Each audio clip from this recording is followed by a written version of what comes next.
All right, so broadcast is starting. We're going to do a little pause before we start, so that way. Oh, you're live now. Just click the X. Yeah, click the Oh, X. now I can click it. All right. Well, without further ado, I know everybody has been waiting patiently to see some dynamic conversation about advocacy and policy. And so thank you all for waiting, but we are here. So welcome to the Advocacy Spotlight. I am your moderator today, Jennifer O'Farrell. I'm the Executive Director at Big Brothers Big Sisters, serving Riverside and San Bernardino counties. And just want to refresh that, as we've heard today already in our sessions, mentoring energizes our communities. It empowers youth. It unlocks new career pathways and educational opportunities. And it's part of our community's social and economic engines that we rely on. But we know that programs without strong local and state policy can only move the needle so far. And so together we have a great panel discussion to talk about policy, advocacy, and programs, and how together with great policy and great leadership at the state level, we can really serve and support our young people within our state and within our communities. And so we have the great honor of having Senator Wiener, who will be by video with us today, Senator Maria Elena Gerazzo, and Assembly Member Wendy Korea with us today to share a little bit about the amazing work in advocacy that they are doing to support youth all up and down the state and within their districts. And before I formally introduce them, I want to be able to share a few things about kind of what we're going to talk about today. So we're going to hear from them on their programs and policies and things that they're working on, things they're passionate about, things that they're focused on in regarding the youth space. How maybe mentoring can fit within some of the structures they're creating and some of the policies to be able to support and uplift young people, and then some Q&A dialogue of some of the caucuses that they sit on that are doing some amazing work that I think will be informative for all of us to know. So without further ado, I want to just share quick highlights about you two ladies because you are instrumental and want to give some credit to the things that you've been doing. So Senator Garazzo serves as our Senate's Districts 24 in California. She was born the 7th child in a family of 11 children to migrant worker parents. They followed crops throughout California and Oregon, experiencing hardships and the migrant labor suffer. She graduated from St. Mary's College, where she became involved in the Chicano movement. She pursued an education in law and degrees. She spent her adult life in the labor movement and in various roles with Unite Here, Los Angeles Federation of Labor, American Federation of Labor Congress and industrial organizations, and then national level at the Executive Council. And she serves as the chair of the California Latino Legislative Caucus and the vice chair of the Democratic National Committee as a national co-chair of President Barack Obama's campaign. I'm tired just thinking about all the great things that you have done. And Assemblywoman Korea represents the 51st Assembly District, encompassing much parts of Los Angeles. She's the first Latina to represent her district. Huge. I just want to give a little shout out to that. Assemblywoman Korea immigrated to the United States during El Salvador's Civil War and was an undocumented child until the age of 13. She became an American citizen at 21 and was the first in her family to vote. She received her Bachelor of Arts in Communications from Cal State University, LA, and her Master's in Journalism and Poli-Sci. Prior to being elected in 2017, she was a broadcast journalist and managed public affairs for the Service Employee International Local Union Locals that represent 350,000 California long-term care workers. She serves as the chair as the Select Committee on Uplifting Girls and Women of Color in California. And we have an amazing powerhouse with us today. And so I want to share quickly from Senator Wiener, who's not able to be here today, a video from him on some opening remarks, and then we'll turn it to these two women on some Q&A.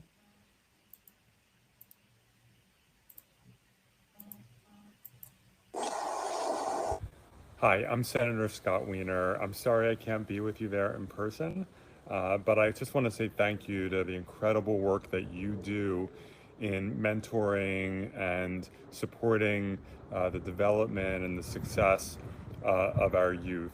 We're living in a time where it is not easy being a young person in California or anywhere else. There are so many challenges around mental health, around access to employment, around poverty, just people who are really struggling in so many ways, and we have to be there for our young people. I want to really just mention that we're working very hard to end youth homelessness.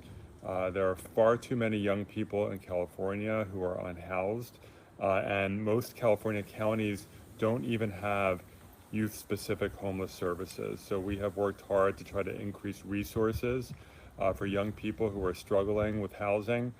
This year we were able to get $250 million in the budget for housing for youth who are exiting foster care or exiting the criminal justice system or who are homeless. So a lot of work to do, but together we can make positive change. Again, thank you for the work that you do, and let's continue to lift up our youth and move to a better situation for all of our young people. Have a wonderful day. All right. So I'm going to turn to the two of you, for both of you to have some time to share, but what are some of your policies and programs that you have already worked on or maybe beginning to work on that most benefit underserved youth, that impact young people across our state or in your district, that you want to, I hate to say brag about, share about some of the things you're doing? Let's start with Senator Gerazzo. Well, it's good to see my colleague, Assemblymember Carrillo. Thank you, Jennifer, and everyone. There's so many things that are family-based that are really important, especially after going through and still going through the pandemic. We found such a huge impact on the family as a whole, which of course includes children and youth at home. So one of the things that we worked very hard on as the Latino caucus in particular, but I think as a legislature, was how do we make sure that families have their basics to get through this, things that we took for granted. And so many families who became known as essential workers did not have access to the basics. And so our first battle was making sure not only did, in terms of the pandemic, did they have the testing in their communities for their families? Do they have the vaccinations? But it was also basic things like food, putting food on the table, being able to pay the rent. And we're still seeing hundreds of thousands of families who have not been able to pay the rent. So that was an urgency. That was the part of the crisis, the pandemic crisis, that we had to really dig in. And then as part of the family, because, kids and youth are impacted here, is the parents going to work and protecting the parents in their workplaces. And we found that even though they're considered essential workers, that too many of those men and women did not have the protections on the job. We saw in the sectors in our economy, like the food processing companies, where there were many deaths in a single workplace because they were not instituting the health protocols and the health protections. So the garment workers, we could go on, domestic workers that didn't have the protections. And then you add on top of that the fires, the wildfires, and how that impacted health. But at sort of at the bottom of all of these crises were the worst situation for these families. So I would say that it was to raise the issues of these families, do something about it this very, very moment, but at the same time think through how do we build something more permanent instead of being just sort of going back to the bad, the way it was before. We had to do something now. So, and we also wanted to eliminate we took steps in that direction of eliminating barriers to the safety net. So if you're an undocumented in a family, you should not be barred or banned from applying for a lot of these services in the safety net. Unemployment insurance, if they pay into it, they're still not eligible if you're undocumented. So there's a lot of these things that are in our system that we're trying to change, at the same time delivering the basic urgent needs. And I would say for me, that was a pretty much a very top priority in this past legislature. Yeah, no, I think that basic need right now as a response of the pandemic. Assemblywoman Korea, do you have other things to add? Things that. Yes, thank you. And for whatever reason, the system keeps booting me out every couple of minutes. So in case I go dark, I just keep logging back in. So apologies if that's the situation. I'll echo Senator Gerazzo's points in terms of taking care of the family has been a huge priority in the last 19 months. We actually represent overlapping districts. And so we know that our communities have faced a tremendous amount of stress related to COVID, essential workers and parents being hurt the most, both in COVID positive cases and COVID positive deaths. And we know that young people have had to carry the burden of having to worry about how are they going to pay their rent? How are they going to help their parents? How are they going to put food on the table? The food drives that we have done combined and together have made a big difference in families' lives. And to that effort, I think the combined work that we've also done towards mental health is critical, especially mental health for young people. I am the eldest of 5 daughters, and so I remember being, in high school and having my younger sisters rely on me and depend on me, and I know how hard that is for young people now, and especially in the work that you do with mentorship. And so to know that we are making it easier for young people to talk about mental health, to not have it be a stigma, to have it be something easily accessible and ready for young people is something that we're paving forward. I've introduced a piece of legislation that we're moving forward this year. Again, it's made into a 2-year bill, AB 794, which will create an opportunity for every high school across the state of California to have mental health posters with information on who to call, what to do, how not to feel the stigma behind asking for help, and making it a very, normal conversation about what's needed, so that young people feel that they are secured and supported in safe spaces where they could talk about what they're going through on a day-to-day. And it's a difficult situation because no one wants to be held, quote unquote, liable, is what we heard feedback from. And so that's another conversation that we need to have in terms of like, how do we push forward with mental health ready? Uh-oh.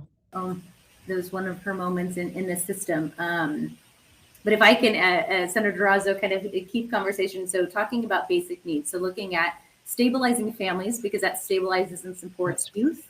It happened. It did. You were right. And do you remember where your train of thought was? Yes. So I'll just close by saying that I think the work that we're doing together towards achieving mental health opportunities and readiness and resources for young people and for everyone that calls California home is critical on a variety of different levels. And that's at the forefront of our conversation to ensure that all the trauma that has been felt in the last 19 months of the pandemic has healing and hope at the end of the conversation. Gosh, that's a great word. And we started off this entire conference with our keynote talking about mental health. So just tying it back. So looking at the layers that you two so briefly from basic needs. If our families don't have the basic needs to create a stable environment that impacts not only the family, but the youth within it. Hearing, Assemblywoman Korea, you sharing about like young people carrying that burden. So the amount that young people are carrying, the outpouring of the need for mental health, and to the point of how do we reduce that stigma. Senator Gerazzo, are there other things you want to kind of share on the mental health line? I know I saw you nodding and I knew there were thoughts. So I wasn't sure if there were a few more comments you wanted to make. Well, again, it's similar to the other issues our communities and working poor face is on the mental health front. We knew there was already a need in our community. The pandemic just highlights it, clarifies it, so that no one can, try to find other excuses. There's a need, period. I remember hearing in one program that we work with of 10-year-olds needing mental health services under the possibility of suicide. So we really were already facing that need. Now it's clearer, and luckily we have the resources at the state level to commit, and we committed a very large amount of money. Now I think the challenge is to keep it going, because mental health isn't something you take care of in 1 year and that's that. This is an ongoing investment that, when time comes, we have to make that decision to keep it going. If I could mention one other thing in terms of ongoing as well, a commitment is access to the broadband. And we had two of our colleagues, Senator Gonzalez and Assemblymember Aguiar Curry, who carried the broadband access bill to really invest in that infrastructure. Because again, we saw pictures like, of our youth sitting outside a Taco Bell, because they didn't have access to be able to do their homework or to be able to do other schoolwork. So we had to address that not only for the urgency so that there would be less of a learning loss, but we're already behind, and we needed to get ahead of the game here. So $6 to $7 billion will be invested in that, into a broadband, and it's explicitly talks about addressing those communities that have been disregarded and basically left out. So again, how do we take what was a really bad situation, a crisis, get through it, but also that investment should serve a permanent need. And if I can kind of ask follow up, and so we're biased. You're at a mentoring conference, so we believe that mentoring has significant impact in the community. How can, I think between both of you, as you're looking at just infrastructure that's needed in investing as well as mental health, how can mentoring come in support and to be a solution to some of the efforts you two are creating? Want to start, Ms. Carrillo? Well, I would say, if I can recall back to the days when I was a young person, part of what I always wanted was just someone to listen, and someone that cared enough to hear and give me a safe space where I felt like I wasn't being judged. And I think that's a huge part of being a mentor, in that it's important to relate to a young person, to show empathy of what they're maybe going through. The number one issue for young people across the state of California, and really across the country, is that young people are hungry. Students are hungry. And sometimes when a young person can't focus in school at 7, I went to Roosevelt High School in Boyle Heights. First period was at 7:30 in the morning. And I know that there were days that I didn't have breakfast. And if I didn't have breakfast, I know that other students didn't have breakfast. And so by third period, I'm already tired. I'm not paying attention, which eventually led to me being truant for first period and homeroom. And so I think being cognizant of those little details of young people and what they're experiencing at home is so critical and so important, and such a larger part of the mentorship process, and just trying to understand the lived experience of that young person, and that not every young person has experienced the pandemic in the same way, and that they're not living in the same circumstance. And I think that's where empathy and compassion as a mentor can play a big role. I would add to that, on top of that, I think that's the foundation.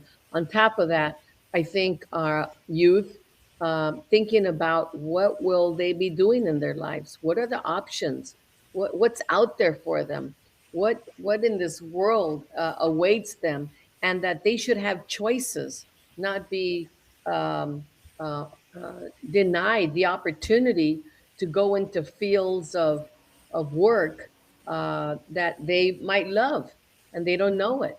So, in the medical field, enormous shortage. But do our youth know that?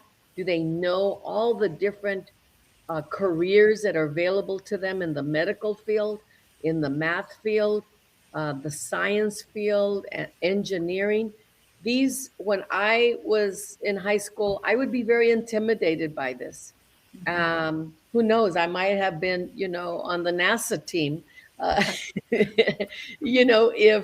if others, if there were, if astronaut Hernandez had spoken to me, if others had spoken to me. I was fortunate to have an older brother who had just started college, so he helped me through the process of applying, for financial aid or for applications for colleges. So thank God I had him. I trusted him, and he stuck with me. Um, but there's a lot more that can be done. Again, these fields of possibilities that sometimes we don't think we're good enough for or smart enough for, or that's for somebody else, or we should just do the minimal. I think the mentoring is extremely important to have that kind of concrete information.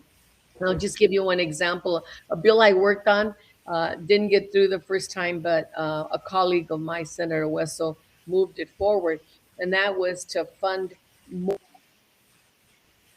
internships in the field of natural resources, so that as youth in high school, they see themselves, doing work in a park, not cleaning necessarily, maybe, but learning about that park. What does it take? And see themselves in natural resources, all the kinds of careers that they could have. So when we talk about climate resiliency, is that just about this weather and how it impacts us? Or is it about my future? What I could be doing, me personally, what I could be doing on climate resiliency and earn a living and raise a family and be proud of it. So I think making those connections is really important. I mean, it's such a beautiful tie between the two. I mean, so I think, empathy, Assemblymember Korea, of just how do we create grace and space to understand where every young person comes from, because they're coming from very different stories. And we don't know if they didn't sleep well because they don't sleep on a bed. We don't know if they're coming from a place of a hunger space where then everything else isn't working if we're hungry, to the place of Senator Gerazzo of, gosh, there's so many career options and our young people just don't know, besides the teacher, doctor, veterinarian, professional, something, how do we have mentors really open the doors to know that there are career options and pathways in various fields along the road? I want to turn to both of you. Oh, And yeah. may I add something else too? Yes, please. Oh, did I lose you? Nope, we hear you. Hello. We hear you. Oh. She's really good at jumping back on, though, really fast. She is. We're gonna have to give her a fun hashtag of her ability. Gosh, to it just I hate that this keeps happening. That's okay. I was You're gonna good. say, You jump on quick. You're good. I just have to refresh it and log back in. I would say that I think an important part of the mentorship process, both in the career opportunities that Senator Gerazzo mentioned, is showing young people how to talk to their parents about opportunities that they may not know about, especially for first generation Americans and first generation students, where having a job is so important, but expanding that career knowledge of what a different pathway can look like, I think is also very important, because for many young people, they could be the first one in their families to join an apprenticeship program, and they may not know what an apprenticeship is. Maybe the American dream is to sell you this idea that everyone needs to go to college and you need to go to college, but not everyone will. But the apprenticeship programs do offer such an important and critical opportunity to earn a good wage, have a pension, have benefits, do all of the things, but maybe it's just not in your space. And so how we talk to young people about that, and how as a young person you then talk to your parents about that, I think is also important. Which is another great space of just how a mentor can coach and help communicate, because those are big moments when you're kind of changing the course of a family's knowledge of history. Those are big, brave moments for young people to say, there's also this. And so I think that's a great point. The two of you sit on really key, I think, caucus and select committees that I just want to hone in on, because I'm not sure if everybody in our audience knows. We have an audience of 285 people today, and we want to kind of have them get to know what you're doing. So we'll start with Assemblymember Korea. So you are on the select committee for uplifting girls and women in color in California. If you can tell us a little bit of what are you doing? What is the goal and intent of this committee? The goal and intent of the committee was to mirror the Young Boys and Men of Color initiative started by President Obama in a small way, that also has a huge impact in the state of California, because there is a Young Boys and Men of Color committee associated with the national initiative. And so we're looking for partners and ideas in terms of how to grow it, establishing a corporate board to be able to help elevate it and escalate the conversation as to the direction of young girls and women of color in the state of California. Our state is now predominantly Latino. We are the largest majority in the state. Latinas being the largest gender-wise. And of course, we want to be inclusive and include our non-binary and gender non-conforming community as well, and our Latinx community. But that's the hope and direction that we want to take with the select committee. So if you're interested, please let us know. We're very closely aligned with the Unseen Latinas initiative that was spearheaded by our colleague in the Assembly, Assemblywoman Gonzalez. And I think I froze up again. But we can hear you. So one of the things the Assemblywoman, and she is, I think Senator Gerazzo, you're right, her ability to log back on, she's like lightning fast. So kudos. Really terrible. I don't know why it keeps happening, but yes, let me know if you're interested in knowing more. Okay, we're used to it now. So, but what we love and what I didn't share, is that you are the chair. So you are leading the way in this select committee, which is, I think, huge. And so I think from the stance of, everyone in the crowd, I would say, we would probably say, how do we get more women to be mentors to young girls, so, and then how do we get more Latinas to be the mentors in the future? And so if there are ways that we can come alongside, I think those would be solutions we could bring and ways that we could partner together, because talk about women empowering women is a beautiful thing we can do. If I could just expand on something the assembly member said, our colleague, Assembly Member Lorena Gonzalez, and along with the Latino Caucus, has led this initiative, Unseen Latinas. And part of what we're doing is to try to open those doors for Latina women to look at the various parts of our economy and see where we should push forward, push open those doors so that our youth, our young people see themselves in those jobs as well. Film directors and all the other, both in front of the camera and behind the camera, all those opportunities. So that's just one example. We're taking on healthcare and other, the STEM careers. So part of what we're doing is pushing those doors open so they see themselves and as being able to fill those possibilities. So I think that's really important, in addition to the mentoring, but mentoring towards what? Mentoring towards all these opening up those opportunities, I think, is really important.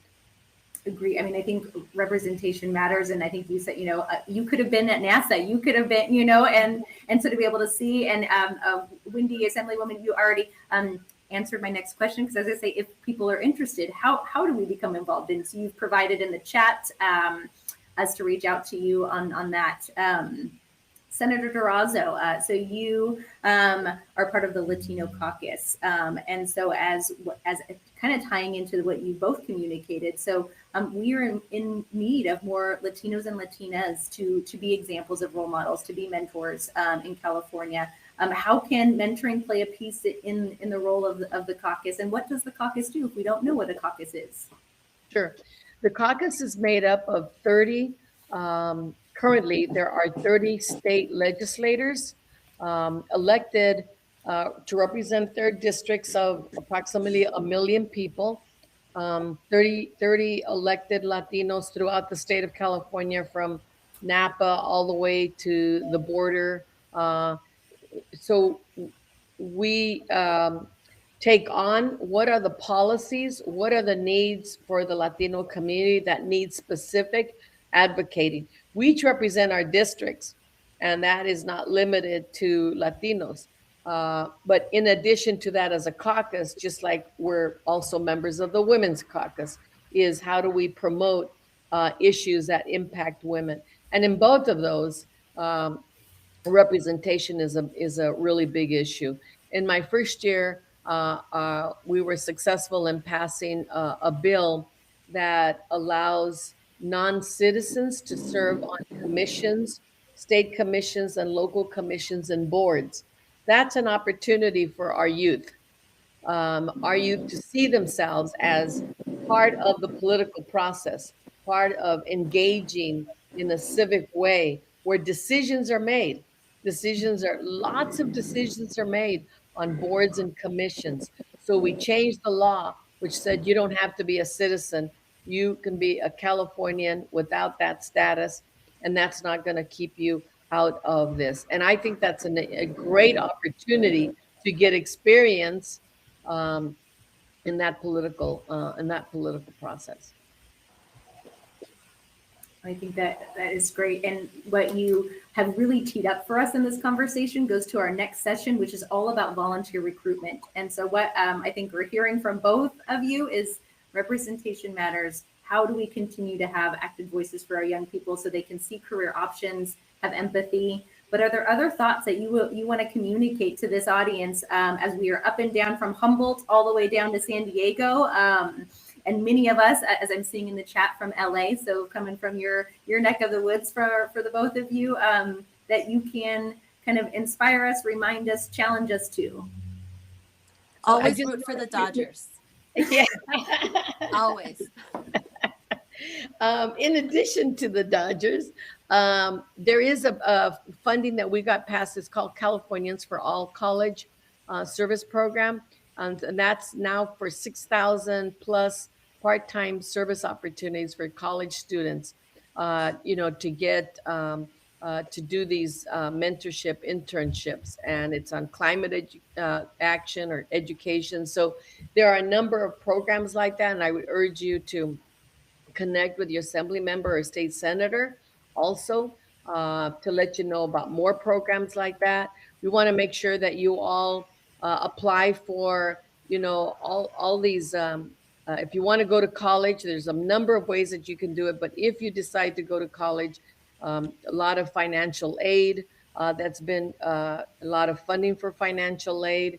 There's the DREAM Act requiring seniors to fill out DREAM Act financial aid applications.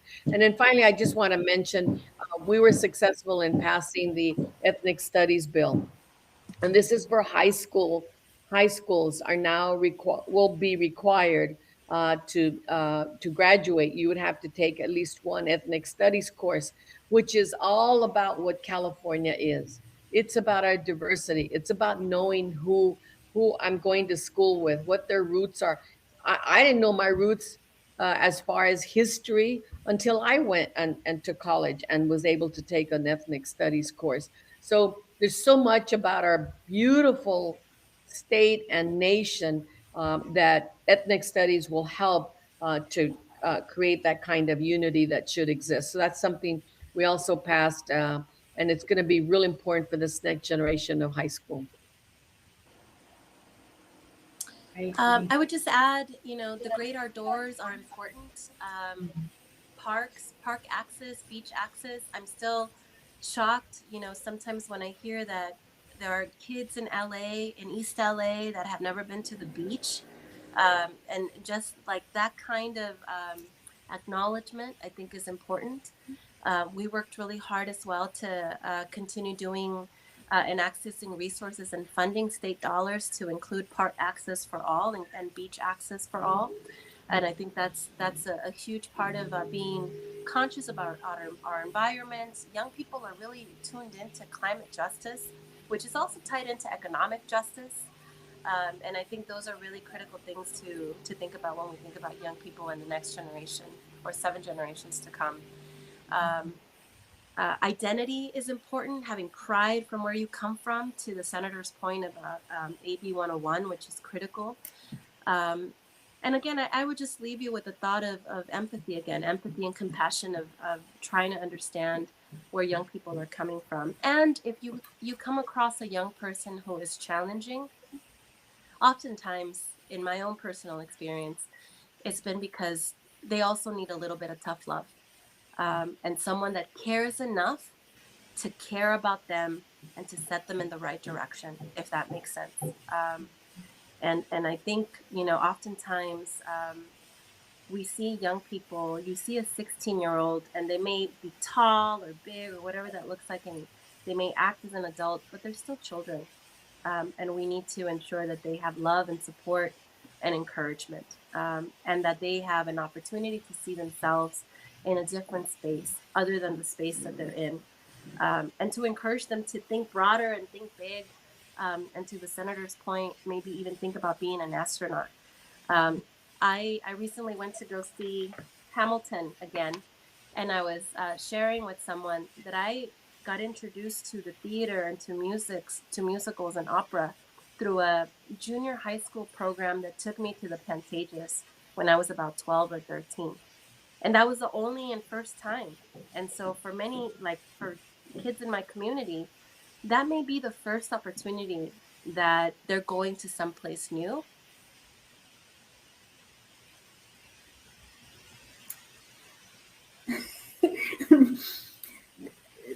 So I think we can all imagine as we know in the mentoring space. Here she comes. She's fast. You're fast. I'm trying. I don't know why I keep getting kicked out. But exploring and creating memories is such an important part of mentorship, because it's something that you will always remember. The thing that you say that can change someone's lives, a young person's life, can go a long way for the rest of their lives. I agree. And there is a great question in the chat, and I want to, if I can sneak a few more minutes of your busy day, because you are busy women. How do we get mentoring at the policy table in California?